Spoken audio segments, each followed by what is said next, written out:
nongeye kwasuza inshuti bakunzi ba Friend Family TV mbashimira ku bufatanye mukomeza kutugaragariza. Uyu munsi twifuje ko dutangira cya kiganiro twari twabararekiye kitwa byifashe gute mu muryango, akaba ariyo mpamvu twifuza ko mwagikurikirana muri benshi kandi musaba muduha ibitekerezo. Tuzajya tugitambutsa buri wa mbere ku isaha saa 9. Icyo kiganiro twifuza ko twifashisha igitabo bitsa imiterere ya muntu mu rukundo.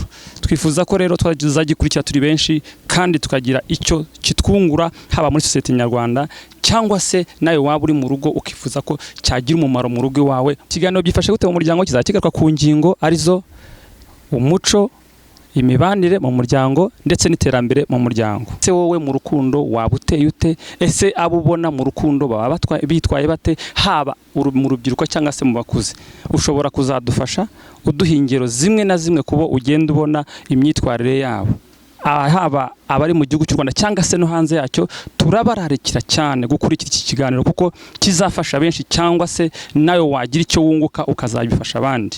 Niyo mpamvu inshuti za Friend Family TV twifuza ko twazabana 5 kuri 5 kandi ku bitekerezo byiza tubaziho mukajya muduha ibitekerezo, ukatwandikira kuri email cyangwa se ukatwandikira kuri WhatsApp nkuko bisanzwe bikorwa, bityo tukabasha gufatanya dufasha abanyarwanda bagenzi bacu tuba tubona ko bitameze neza.